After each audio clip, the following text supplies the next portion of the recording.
Hello everyone, hope everybody's having a good last day of school. Today for my video essay I will be talking about Patrick Rothfuss's The Slow Regard of Silent Things.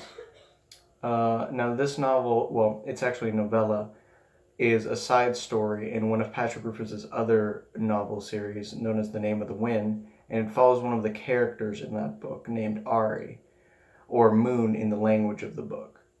Now, Ari is a very special character. She's a character that's covered in a lot of secrecy and is not a lot is known about her in the book. Nor are we given a lot of insight into her in this book either.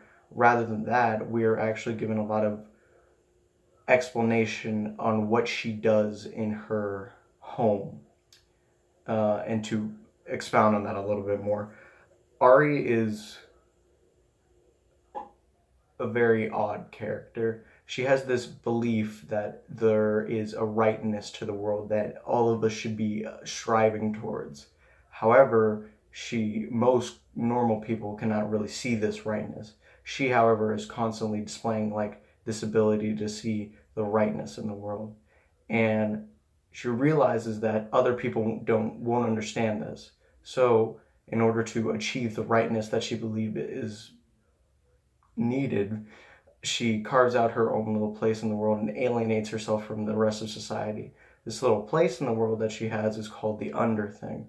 It's basically this giant sewer system underneath the main city of the main novels, and within this little, it's basically a city in itself. Underneath or in her Underthing, she is basically room by room making it right, and the way that she does this is by it's actually unknown. It's by unknown methods how she does this, but we see the process of her doing this throughout the novel. Let's say she goes into a room, she inspects it, and she arranges the items as necessary in order to make the room right. Now, the thing about her having this belief is that a majority of the time when she's trying to make these rooms and this place correct, she is hurting herself both physically and mentally, because in order to create the proper rooms, she has to go to other places that are dangerous most of the time, because the sewer system isn't just, some sort of cakewalk. You have to go through areas of water, of damaged piping, of damaged just sewer systems. It's a completely disgusting, just degraded area, but she calls it her home. And she's always finding items to put in other rooms so that she could possibly make it right. And if she's unable to achieve this, you could see how damaging it is on her mental. She becomes heavily depressed in herself and in the place that she lives in, and she's unable to really go on. She's just like vegetative, and like she stays in her bed when she's unable to really understand how to make something right again. And it really speaks on like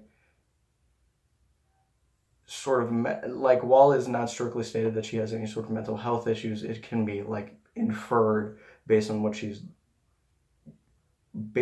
doing, that she's obviously, there's something not necessarily ticking correctly up in there.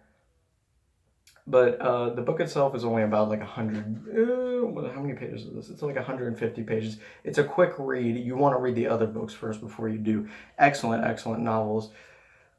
But this story itself, it's very cute, and it's very sad, and it's very revealing of the character. And it sets up a lot for what's to come in later novels.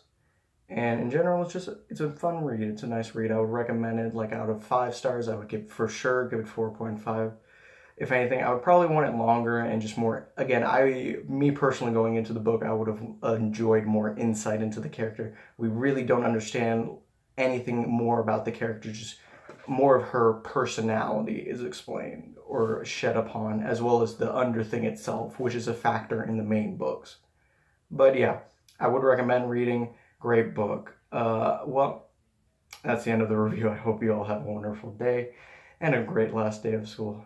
See you guys later.